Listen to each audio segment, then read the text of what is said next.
Question number 9 से मिलते जुलते क्वेश्चन हमने पहले सॉल्व कर रखे हुए हैं, तो इस क्वेश्चन के मैं बस आउटलाइन दूंगा आपको सॉल्व खुद से करना है, ठीक है। और एंगल ए, एंगल बी और एंगल सी के क्या करना है, वैल्यू आपको कमेंट करके बताना है।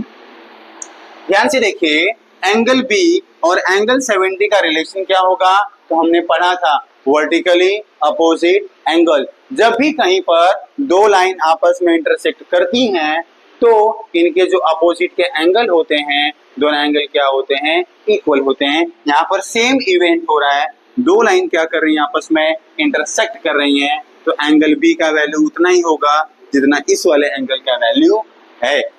फिर एंगल सी और एंगल 100 में क्या रिलेशन दिख रहा है हमें, सिंस वो एक ही लाइन के ऊपर एंगल हैं, क्या मतलब हो गया, एंगल्स इन लीनियर पेयर। इस कॉन्सेप्ट को यूज करके मैं एंगल सी का वैल्यू निकाल सकता हूं।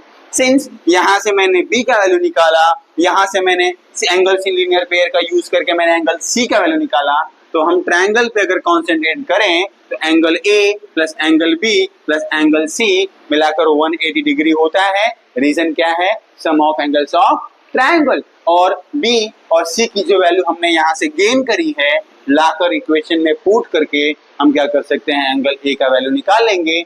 ऐसे एंगल ए, बी और सी तीनों वैल्यू क्या कर सकते हैं, आप फाइंड कर सकते हैं। क्वेश्चन नंबर 10 लास्ट क्वेश्चन है, थोड़ा सा कॉम्प्लिकेटेड है, इसलिए आपका ध्यान से और फोकस होकर देखना बहुत ज्यादा जरूरी है। क्वेश्चन में क्या बोला है कि डी पैरेलल एफ जी के, ये रहा मेरा डी ई, ये रहा मेरा एफ जी, दोनों क्या है, आपस में पैरेलल हैं। और बोला है कि जो ई जी है वो एंगल डी ई एफ का बाइसेक्टर है, एंगल डी ई एफ का बाइसेक्टर है ई जी, इसलिए दोनों एंगल क्या हो जाएंगे, इक्वल हो जाएंगे। मैंने सिंबलाइज किया है y और y लिखकर, ठीक है। हम आगे फर्स्ट स्टेप यही करेंगे, हम लिख कर लेंगे इनको। फिर डी एफ एम में एफ जी क्या है, बाइसेक्टर है, तो यहाँ पर भी क्या किया है मैंने, सिंबलाइज करके एक्स से दिखाया है। तो पहले हम डायरेक्ट इनको लिख कर लेते हैं, लिख कर लिया मैंने, angle D E G, D E G is equal to angle G E F, G E F, ये बोल देता हूं मैं y है, और angle D F G, D F G और G F M, G F M, इनको बोल दिया मैंने क्या है, y। चलिए इनिशिएट करते हैं, हमें क्या क्या चाहिए, डी ई जी चाहिए और ई डी एफ चाहिए। डी ई जी कहाँ पर है, डी ई जी, और ई डी एफ कहाँ पर है, ई डी एफ। मींस ए वाला एंगल और ए वाले एंगल का हमें रिलेशन चाहिए। तो स्टार्ट कहाँ से करेंगे, देखिए मैं बोलता हूँ सिंस डी ई पैरेलल है जी एफ के, और इस बार ई एफ क्या है इनका, and E F is transversal line. तो डायग्राम कुछ ऐसा बनेगा, ठीक है। और इस केस में क्या होगा, ए वाला एंगल और ए वाला एंगल, दोनों एंगल क्या होंगे, सेम होंगे। क्यों, corresponding angle, therefore angle D E F equal होगा एंगल जी एफ एम के। डी ई एफ इक्वल हो जाएगा जी एफ एम के। अगर डी ई एफ को मैं ध्यान से देखूं तो डी ई एफ में दो एंगल है y प्लस y, इसको बोल दूंगा मैं 2y। और जी एफ एम कहाँ है, जी एफ एम क्या है, x है। यहाँ पे देखिए जी क्या है, x है। तो मैं यहाँ लिख सकता हूँ y is equal to multiply में है, यहाँ आया तो डिवाइड हो जाएगा, और y is equal to 1/2x। अब हम जो वैल्यू है x और y की, हम अपने अकॉर्डिंग क्या कर सकते हैं, रख सकते हैं। उसके पहले एक और चीज देखना है, इसको बोल देता हूं मैं 1, इसको बोल दिया मैंने 1, कि जो y है y is equal to 1/2x के बराबर है।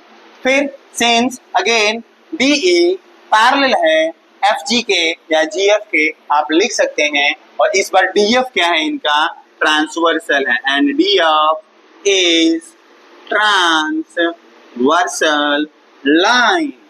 तो इस बार क्या होगा, ध्यान से देखिए, इस बार मैं z ले रहा हूं, ऐसा ले रहा हूं, तो a वाला एंगल क्या होगा, a वाला एंगल के इक्वल होगा। क्यों, अल्टरनेट एंगल, जब भी z बनता है तो हमें पता होना चाहिए कि अल्टरनेट एंगल है। तो मैं लिखूंगा therefore angle E D F equal है एंगल डी एफ जी के, डी एफ जी के।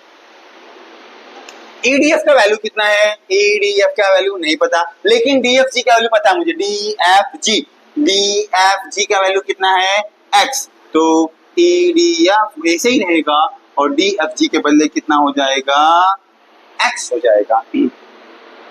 तो अब ध्यान से देखिए, फ्रॉम 1 टू 1 और 2, और इसको बोल देता हूं मैं स्टार्टिंग में ए, जो लेट किया था मैंने उसको बोल देता हूं मैं एंड ए।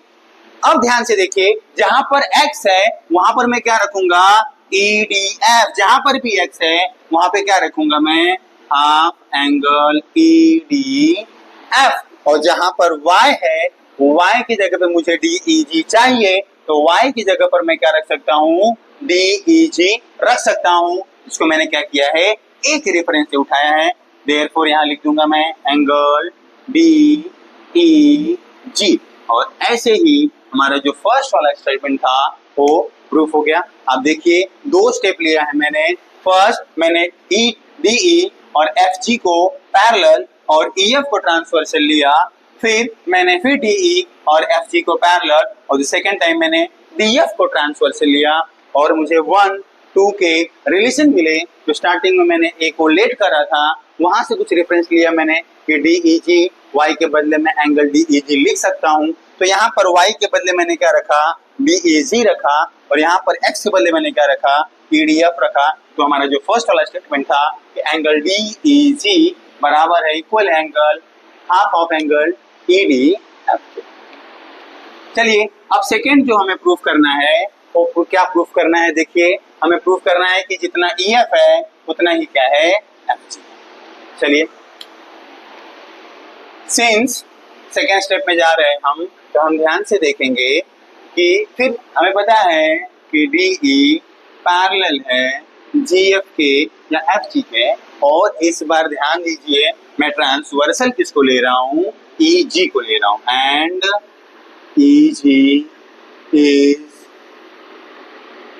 Transversal line. तो अगर डायग्राम आप देखेंगे, डायग्राम कुछ ऐसे बन रहा है, DEG F, और इस केस में क्या होगा? ए वाला एंगल के इक्वल होगा। क्या मतलब है?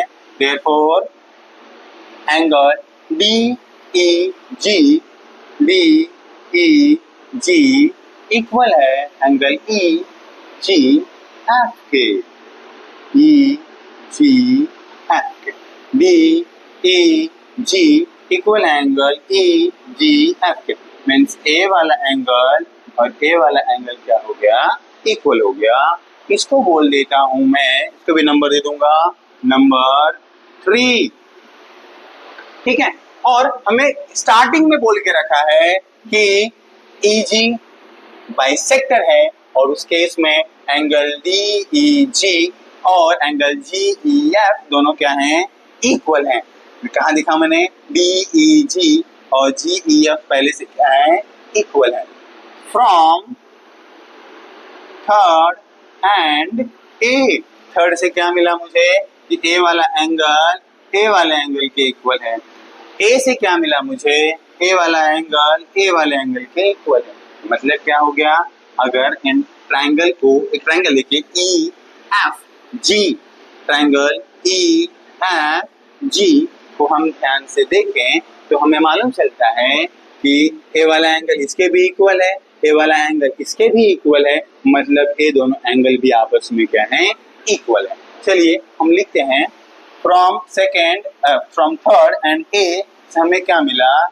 एंगल DEG इक्वल है एंगल EGF के, इक्वल है एंगल GEF के।